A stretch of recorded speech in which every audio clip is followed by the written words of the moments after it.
ਸੋ ਜਿੱਦਾਂ ਸਾਰੇ ਪੰਜਾਬੀਆਂ ਦੀਆਂ ਨਜ਼ਰਾਂ ਸੀਗੀਆਂ ਯੂਨੀਵਰਸਿਟੀ ਦੇ ਵਿੱਚ ਜੋ ਚੱਲ ਰਿਹਾ ਪ੍ਰੋਟੈਸਟ ਆ ਉਸ ਨੂੰ ਜਿਹੜਾ ਉਹ ਲੈ ਕੇ ਤੁਸੀਂ ਉੱਥੇ ਗਰਾਊਂਡ ਦੇ ਉੱਤੇ ਮੌਜੂਦ ਸੀਗੇ ਗੁਰਪ੍ਰੀਤ ਸਿੰਘ। ਕਿੱਦਾਂ ਦਾ ਜਿਹੜਾ ਉੱਥੇ ਰਿਹਾ ਦੇਖ ਰਹੇ ਸੀ ਹਜ਼ਾਰਾਂ ਦੀ ਸੰਖਿਆ ਦੇ ਵਿੱਚ ਇਕੱਠ ਜਿਹੜਾ ਉਹ ਹੋਇਆ ਬਹੁਤ ਤਰ੍ਹਾਂ ਦੀਆਂ ਜਿਹੜੀਆਂ ਨਿਊਜ਼ ਆ ਉਧਰੋਂ ਆ ਰਹੀਆਂ ਸੀ ਕਿਸੇ ਨੂੰ ਅੰਦਰ ਨਹੀਂ ਸੀ ਵੜਨ ਦਿੱਤਾ ਜਾ ਰਿਹਾ ਕਦੀ ਉਸ ਗੇਟ ਤੇ ਜਾਓ ਕਦੀ ਉਸ ਗੇਟ ਤੇ ਜਾਓ। ਸੋ ਤੁਸੀਂ ਕੀ ਇੱਥੇ ਮੋਨੀਟਰ ਕੀਤਾ ਕੀ ਤੁਸੀਂ ਉੱਥੇ ਗਰਾਊਂਡ ਦੇ ਉੱਤੇ ਦੇਖਿਆ?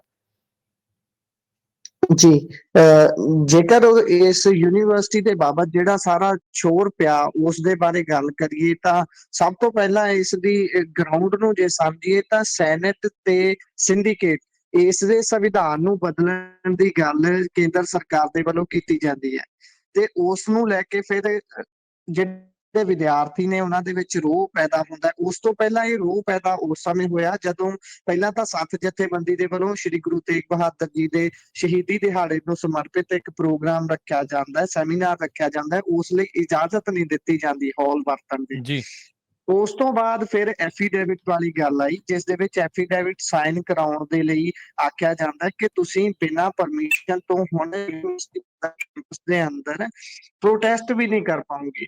ਇਹ ਦੋ ਮੁੱਦੇ ਵੱਡੇ ਬਣੇ, ਇਹਨਾਂ ਨੇ ਇੱਕ ਤਰੀਕੇ ਦੀ ਗਰਾਊਂਡ ਬਣਾ ਦਿੱਤੀ ਅੱਜ ਵਾਲੇ ਵੱਡੇ ਮੋਰਚੇ ਦੇ ਲਈ ਤੇ ਇਹ ਗਰਾਊਂਡ ਅੱਜ ਕੰਮ ਵੀ ਆਈ। ਉਹ ਤਸਵੀਰਾਂ ਵੀ ਅਸੀਂ ਸਾਂਝੀਆਂ ਕਰਾਂਗੇ ਬਹੁਤ ਜਲਦੀ ਸਾਰੇ ਸਰੋਤਿਆਂ ਦੇ ਨਾਲ। ਤੇ ਉਸ ਤੋਂ ਬਾਅਦ ਜਦੋਂ ਸੈਨੇਟਰ ਤੇ ਸਿੰਡੀਕੇਟ ਨੂੰ ਭੰਗ ਕਰਕੇ ਸੰਵਿਧਾਨ ਉਸ ਦਾ ਆਪਣੇ ਤਰੀਕੇ ਦੇ ਨਾਲ ਬਦਲ ਦੇਣ ਅਤੇ ਉਹਨਾਂ ਦੀ ਗਿਣਤੀ ਬਦਲ ਦੇਣ, ਸਿੰਡੀਕੇਟ ਦੀ ਗੱਲ ਕਰੀਏ ਜਾਂ ਇਸ ਚੀਜ਼ ਦੀ ਗੱਲ ਕਰੀਏ ਤਾਂ ਇਸ ਦੇ ਵਿੱਚ ਅੱਗੇ 91 ਮੈਂਬਰ ਹੁੰਦੇ ਨੇ, ਇਸ ਨੂੰ 31 ਮੈਂਬਰੀ ਸਿਰਫ ਕਰ ਦੇਣ ਦੀ ਗੱਲ ਹੋਈ ਤੇ ਉਸ ਤੋਂ ਇਲਾਵਾ ਇਲੈਕਟ ਕਰਨ ਦੀ ਜਗ੍ਹਾ ਤੇ ਉਸ ਨੂੰ ਨੋਮੀਨੇਟ ਕਰਨਾ ਸੀ। ਸਿਰਫ 31 ਬੰਦੇ ਕਹਿੰਦੇ ਅਪਾਇੰਟਮੈਂਟਸ ਦੇਣੀਆਂ ਸੀ ਵੀ ਆਪਣੀ ਮਰਜ਼ੀ ਦੇ ਬੰਦੇ ਲਾਉਣੇ ਸੀਗੇ ਮਤਲਬ। ਜੀ ਉਸ ਦੇ ਨਾਲ ਫਿਰ ਸਟੂਡੈਂਟਸ ਨੂੰ ਕੀ ਖਦਸ਼ਾ ਹੁੰਦਾ ਹੈ ਕਿ ਇਹ ਤਾਂ ਫਿਰ ਜਿਹੜੀ ਸੱਤਾਧਾਰੀ ਤੇ ਰਹਿ ਉਸ ਤੇ ਕਾਬਜ਼ ਹੈ ਉਹ ਆਪਣੀ ਮਰਜ਼ੀ ਚਲਾਏਗੀ ਤੇ ਉਹਨਾਂ ਨੂੰ ਹੀ ਅਪਾਇੰਟ ਕਰੇਗੀ ਜਿਹੜੇ ਪੂਰਾ ਆਪਣਾ ਕਹਿ ਲਈਏ ਵੀ ਕੁੰਡਾ ਰੱਖਣਗੇ ਤੇ ਜੋ ਕੁਝ ਉਹ ਚਾਹਣਗੇ ਉਹੀ ਹੋਊਗਾ। ਤੇ ਫਿਰ 1 ਤਰੀਕ ਤੋਂ ਲੈ ਕੇ ਲਗਾਤਾਰ ਸਟੂਡੈਂਟਸ ਨੇ ਸੰਘਰਸ਼ ਕਰਨਾ ਸ਼ੁਰੂ ਕੀਤਾ ਤੇ 7 ਤਰੀਕ ਆਉਂਦਿਆਂ ਸੰਘਰਸ਼ ਨੇ ਇੰਨਾ ਜਲਾਉ ਫੜ ਲਿਆ ਜਿਸ ਸਮੇਂ 10 ਤਰੀਕ ਦੇ ਲਈ ਐਲਾਨ ਸਟੂਡੈਂਟ ਦੇ ਵੱਲੋਂ ਕੀਤਾ ਵੀ ਜਾ ਚੁੱਕਾ ਸੀ ਤੇ 7 ਤਰੀਕ ਨੂੰ ਯੂਨੀਵਰਸਿਟੀ ਦੇ ਇਸ ਫੈਸਲੇ ਨੂੰ ਪਲਟ ਦਿੱਤਾ ਜਾਂਦਾ। ਕੇਂਦਰ ਸਰਕਾਰ ਦੇ ਵੱਲੋਂ ਗਜ਼ਟਡ ਨੋਟੀਫਿਕੇਸ਼ਨ ਕਰ ਦਿੱਤੀ ਜਾਂਦੀ ਹੈ ਕਿ ਅਸੀਂ ਇਸ ਅਜਿਹਾ ਕੁਝ ਨਹੀਂ ਕਰ ਰਹੇ। ਜੀ ਪਰ ਉਸ ਤੋਂ ਬਾਅਦ ਫਿਰ ਜਿਹੜੀ ਅੱਜ ਵਾਲੀ ਕਾਲ ਸੀ ਇਸ ਦੀਆਂ ਚੋਣਾਂ ਤੇ ਲੈ ਲਿਆ ਗਿਆ ਕਿ ਹੁਣ ਜਦੋਂ ਤੱਕ ਸੈਨੇਟ ਦੀਆਂ ਚੋਣਾਂ ਨਹੀਂ ਹੁੰਦੀਆਂ ਅਸੀਂ ਇਸ ਸੰਘਰਸ਼ ਨੂੰ ਜਾਰੀ ਰੱਖਾਂਗੇ। ਉਸੇ ਦੇ ਬਾਬਤ ਅੱਜ ਜਦੋਂ ਵੈਸੇ ਤਾਂ ਅਸੀਂ ਕੱਲ ਰਾਤ ਤੋਂ ਹੀ ਉੱਥੇ ਪਹੁੰਚ ਗਏ ਸੀ, ਟੈਕਨੀਕਲੀ ਅਮਰੀਕੀ ਹਿਸਾਬ ਦੇ ਨਾਲ ਕਹਿ ਲਈਏ ਵੀ ਪਰਸੋਂ ਦਿਨ ਦੇ ਸਮੇਂ ਅਸੀਂ ਉੱਥੇ ਪਹੁੰਚ ਚੁੱਕੇ ਸੀ। ਸੋ ਅਸੀਂ ਪਹਿਲਾਂ ਤਾਂ ਗੁਰਪ੍ਰੀਤ ਹੁਣ ਜਿੱਦਾਂ ਨੋਟੀਫਿਕੇਸ਼ਨ ਉਧਰੋਂ ਉਹਨਾਂ ਨੇ ਜਾਰੀ ਕਰਤਾ ਲੋਕਾਂ ਦਾ ਹੁਣ ਕੀ ਜਿਹੜੀ ਉੱਥੇ ਰਾਏ ਸੀਗੇ ਨੋਟੀਫਿਕੇਸ਼ਨ ਵਾਪਸ ਲਏ ਜਾਣ ਤੋਂ ਬਾਅਦ ਵੀ ਹਾਂ ਜੀ ਸੈਨੇਟ ਭੰਗ ਕਰਨ ਵਾਲੀ ਉਹ ਸਾਰੀਆਂ ਚੀਜ਼ਾਂ, ਪਰ ਹੁਣ ਜਦੋਂ ਇਲੈਕਸ਼ਨ ਨੂੰ ਲੈ ਕੇ ਆ ਕੀ ਕੋਈ ਉਹਨਾਂ ਨੇ ਠੋਸ ਗੱਲ ਆਖੀ ਆ? ਮਨਦੀਪ ਪੁਨੀਆ ਉਹਨਾਂ ਨੇ ਵੀ ਰਿਪੋਰਟ ਕੀਤਾ ਵੀ ਉਹ ਕਹਿੰਦੇ ਆ ਵੀ ਕਾਲਜ ਵਾਲੇ ਕਹਿ ਰਹੇ ਯੂਨੀਵਰਸਿਟੀ ਵਾਲੇ ਪੰਜਾਬ ਯੂਨੀਵਰਸਿਟੀ ਵਾਲੇ ਵੀ ਜਲਦ ਹੀ ਜਿਹੜਾ ਉਸ ਦੇ ਉੱਤੇ ਵਾਈਸ ਚਾਂਸਲਰ ਦੇ ਸਾਈਨ ਕਰਕੇ ਇਲੈਕਸ਼ਨਾਂ ਦਾ ਵੀ ਜਲਦੀ ਡਿਕਲੇਅਰ ਕਰ ਦਿੱਤਾ ਜਾਊਗਾ। ਸੋ ਲੋਕਾਂ 'ਚ ਬਹੁਤ ਜਲਾਉ ਸੀਗਾ, ਬਹੁਤ ਇਕੱਠ ਦੀ ਜਿਹੜੀ ਭਾਵਨਾ ਦੇ ਨਾਲ ਜਿਹੜਾ ਉਹ ਇਹ ਦੇਖਿਆ। ਵੈਸੇ ਪੰਜਾਬੀਆਂ ਨੇ ਬਾਰ-ਬਾਰ ਇਹ ਚੀਜ਼ ਨੂੰ ਜਿਹੜਾ ਦਿਖਾਇਆ ਆ ਦਰਸਾਇਆ ਆ ਵੀ ਜਦੋਂ ਆਪਾਂ ਇਕੱਠੇ ਹੁੰਦੇ ਆ ਤਾਂ ਜਿੱਤਾਂ ਜਿਹੜੀਆਂ ਆਪਾਂ ਹਾਸਲ ਕਰਦੇ ਆ। ਸੋ ਚੋਣਾਂ ਨੂੰ ਲੈ ਕੇ ਕੀ ਲੇਟੈਸਟ ਅਪਡੇਟ ਉੱਥੋਂ ਮਿਲ ਰਹੀ ਆ? ਪਹਿਲੇ ਨੰਬਰ ਤੇ ਤੁਸੀਂ ਪੁੱਛਿਆ ਕਿ ਲੋਕ ਕੀ ਸੋਚਦੇ ਨੇ, ਲੋਕ ਬਿਲਕੁਲ ਵੀ ਸੈਟੀਸਫਾਈ ਨਹੀਂ ਹੈਗੇ।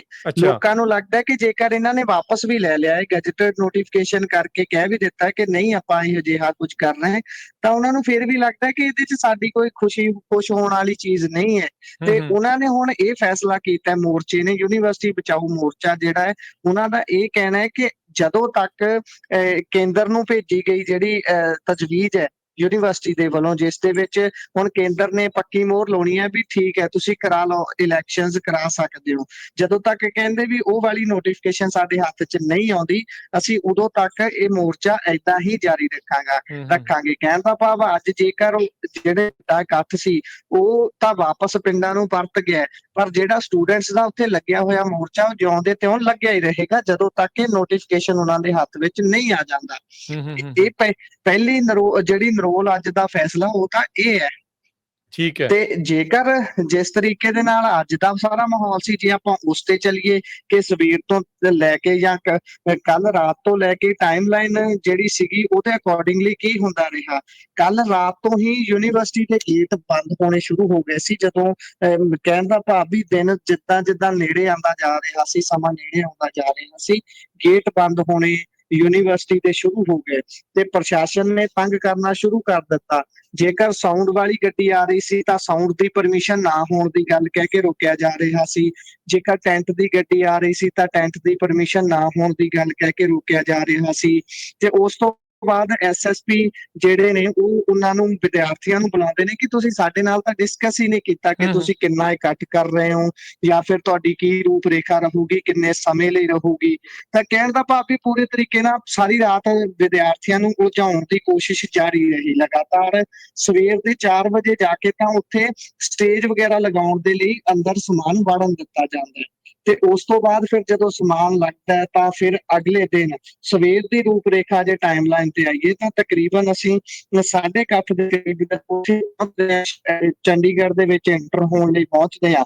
ਤਾਂ ਅਸੀਂ ਉੱਥੇ ਇਹ ਦੇਖ ਪਾ ਰਹੇ ਸੀ ਕਿ ਚੰਡੀਗੜ੍ਹ ਦੀ ਐਂਟਰੀ ਦੇ ਉੱਪਰ ਹੀ ਜਦੋਂ ਮੋਹਾਲੀ ਤੋਂ ਚੰਡੀਗੜ੍ਹ ਚ ਐਂਟਰ ਹੋਣਾ ਹੁੰਦਾ ਹੈ, ਉੱਥੇ ਇੱਕ ਟ੍ਰਿਪਲ ਲੇਅਰ ਸਿਕਿਉਰਿਟੀ ਲੱਗੀ ਹੋਈ ਹੈ, ਵੱਡੀ ਗਿਣਤੀ 'ਚ ਪੁਲਿਸ ਤੈਨਾਤ ਹੈ ਚੰਡੀਗੜ੍ਹ ਦੀ। ਤੇ ਉਹ ਹਰੇਕ ਪੰਜਾਬ ਨੰਬਰ ਦੀ ਗੱਡੀ, ਉਸ ਤੋਂ ਵੀ ਅੱਗੇ ਜਾ ਕੇ ਬੇਸ਼ੱਕ ਪੰਜਾਬ ਨੰਬਰ ਦੀ ਗੱਡੀ ਹੋਵੇ ਨਾ ਹੋਵੇ, ਜੇਕਰ ਉਸ ਦੇ ਵਿੱਚ ਸਰਦਾਰ ਨੌਜਵਾਨ ਬੈਠੇ ਹੋਏ ਨੇ, ਸਰਦਾਰ ਬਜ਼ੁਰਗ ਬੈਠੇ ਹੋਏ ਨੇ, ਜਿਨ੍ਹਾਂ ਨੇ ਜਿਹੜੇ ਦਸਤਾਰ ਨੇ, ਖਾਸ ਤੌਰ ਤੇ ਉਹਨਾਂ ਨੂੰ ਟਾਰਗੇਟ ਕਰਕੇ ਗੱਡੀਆਂ ਸਾਈਡ ਤੇ ਕਰਾਈਆਂ ਜਾ ਰਹੀਆਂ ਸੀ ਕਿ ਇਹਨਾਂ ਗੱਡੀਆਂ ਨੂੰ ਸਾਈਡ ਤੇ ਲਗਵਾਓ ਤੇ ਇਹਨਾਂ ਤੋਂ ਪੁੱਛੋ ਕਿ ਇਹਨਾਂ ਨੇ ਕਿੱਥੇ ਜਾਣਾ ਹੈ, ਕਿਉਂ ਇਹ ਚੰਡੀਗੜ੍ਹ ਦੇ ਵਿੱਚ ਐਂਟਰ ਹੋ ਰਹੇ ਨੇ। ਠੀਕ ਇਹ ਹੈ। ਖਾਸ ਤੌਰ ਤੇ ਸਿਰਫ ਅਸੀਂ ਨਹੀਂ ਕਹਿ ਰਹੇ, ਚੰਡੀਗੜ੍ਹ ਦੇ ਵਿੱਚ ਵਿਦਿਆਰਥੀਆਂ ਨੇ ਵੀ ਦੱਸਿਆ। ਚੰਡੀਗੜ੍ਹ 'ਚ ਐਂਟਰੀ ਤੇ ਵੀ ਉਹ ਇੰਨੀ ਪੁੱਛਗਿੱਛ ਜਿਹੜੀ ਉਹ ਚੱਲ ਰਹੀ ਸੀ, ਦਾ ਰੋਕ ਟੋਕ ਜਿਹੜੀ ਉਹ ਚੱਲ ਰਹੀ ਸੀ। ਹਾਂ ਜੀ ਜੀ ਜੀ, ਮੇਰੇ ਨਾਲ ਵੀ ਕੇਸਾਧਾਰੀ ਨੌਜਵਾਨ ਜਿਹੜਾ ਮੇਰਾ ਸਾਥੀ ਕਾਰ ਚਲਾ ਰਿਹਾ ਸੀ, ਉਸ ਨੂੰ ਦੇਖ ਕੇ ਸਾਡੀ ਗੱਡੀ ਸਾਈਡ ਤੇ ਲਗਵਾਈ ਜਾਂਦੀ ਹੈ। ਸਾਡੇ ਤੋਂ ਬਕਾਇਦਾ ਪੁੱਛਿਆ ਜਾਂਦਾ ਹੈ ਕਿੱਥੇ ਜਾਣਾ ਹੈ, ਕਿਉਂ ਜਾਣਾ ਹੈ।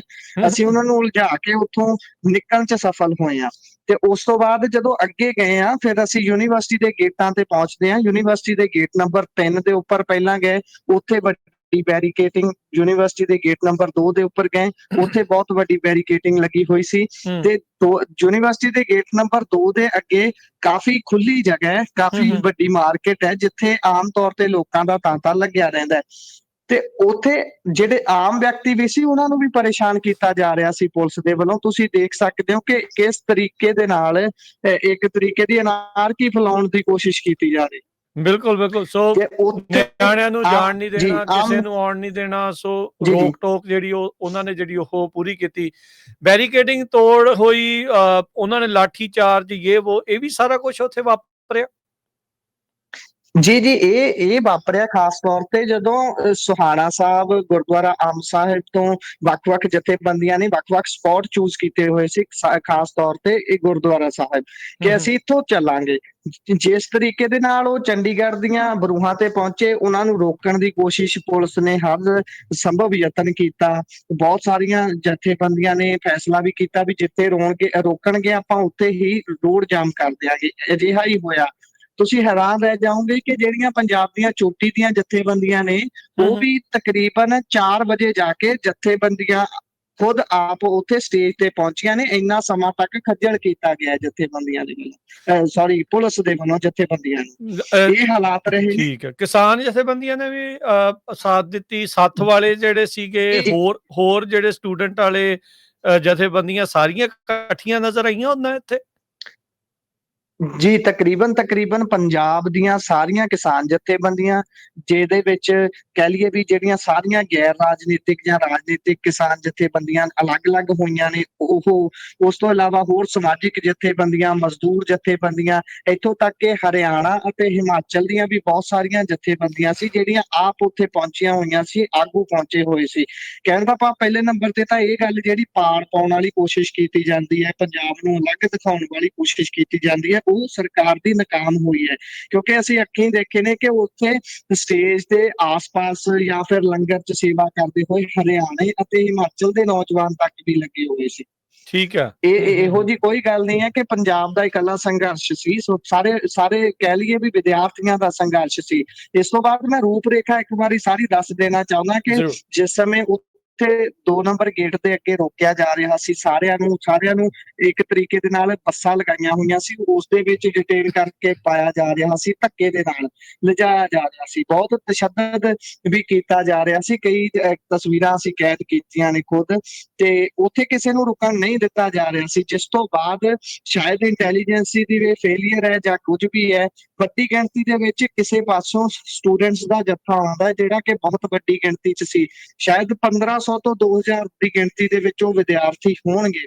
ਉਹਨਾਂ ਨੇ ਬਿਨਾਂ ਕਿਸੇ ਦੀ ਗੱਲ ਸੁਣੇ, ਬਿਨਾਂ ਪੁਲਿਸ ਨੂੰ ਕੋਈ ਮੌਕਾ ਦਿੱਤੇ, ਇੰਨੀ ਤੇਜ਼ੀ ਦੇ ਨਾਲ ਹੱਲਾ ਬੋਲਿਆ ਕਿ ਉਹ ਯੂਨੀਵਰਸਿਟੀ ਦੇ ਗੇਟ ਨੰਬਰ 2 ਤੋਂ ਚੱਲਦੇ ਹੋਏ ਮਾਰਕੀਟ ਦੇ ਵਿੱਚੋਂ, ਚੱਲਦੇ ਵੀ ਨਹੀਂ ਦੌੜਦਿਆਂ ਹੋਇਆਂ, ਜਕਾਰਿਆਂ ਦੀ ਗੂੰਜ ਦੇ ਨਾਲ, ਜਿਸ ਦੇ ਵਿੱਚ ਹਰੇਕ ਤਰ੍ਹਾਂ ਦਾ ਜਕਾਰੇ ਲਗਾਏ ਜਾ ਰਹੇ ਸੀ, ਹਰੇਕ ਜਥੇਬੰਦੀ ਆਪਣੇ ਪੱਧਰ ਤੇ ਜੋ ਉਹਨਾਂ ਦੇ ਸਲੋਗਨ ਨੇ ਉਹ ਬੋਲ ਰਹੀ ਸੀ, ਤੇ ਨਾਲ ਦੀ ਨਾਲ ਬਾਈ ਦੀਪ ਸਿੱਧੂ ਉਹਨਾਂ ਦੀਆਂ ਤਸਵੀਰਾਂ ਲੈ ਕੇ ਨੌਜਵਾਨ ਵਿੱਚ ਸੀ, ਖਾਲਸਾਈ ਜਾਹੋ ਜਲਾਲ ਵਾਲੇ ਨੌਜਵਾਨ ਜਥੇਬੰਦੀਆਂ ਸਿੰਘ ਹੋਰ ਸੀ ਬਹੁਤ ਸਾਰੇ ਜਿਸ ਦੇ ਵਿੱਚ ਸਨ, ਤੇ ਉਹ ਬਹੁਤ ਤੇਜ਼ੀ ਦੇ ਨਾਲ ਜਾਂਦੇ ਨੇ ਬਿਨਾਂ ਕਿਸੇ ਨੂੰ ਸੋਚਣ ਦਾ ਮੌਕਾ ਦਿੱਤਿਆਂ, ਐਂਟਰ ਕਰ ਜਾਂਦੇ ਆ। ਯੂਨੀਵਰਸਿਟੀ ਦੇ ਗੇਟ ਨੰਬਰ 2 ਤੋਂ ਗੇਟ ਨੰਬਰ 1 ਤੇ ਪਹੁੰਚ ਜਾਂਦੇ ਨੇ, ਓਕੇ ਤੇ ਗੇਟ ਲੱਗਾ ਹੋਣ ਦੇ ਬਾਵਜੂਦ ਵੀ ਇੰਨਾ ਜਲਾਉ ਸੀ ਕਿ ਗੇਟ ਦੇ ਉੱਪਰੋਂ ਟੱਪਣਾ ਸ਼ੁਰੂ ਕਰ ਦਿੰਦੇ ਨੇ, ਤੇ ਪੁਲਿਸ ਨੇ ਉਹਨਾਂ ਦਾ ਰਾਹ ਖਾਲੀ ਕਰ ਦਿੱਤਾ।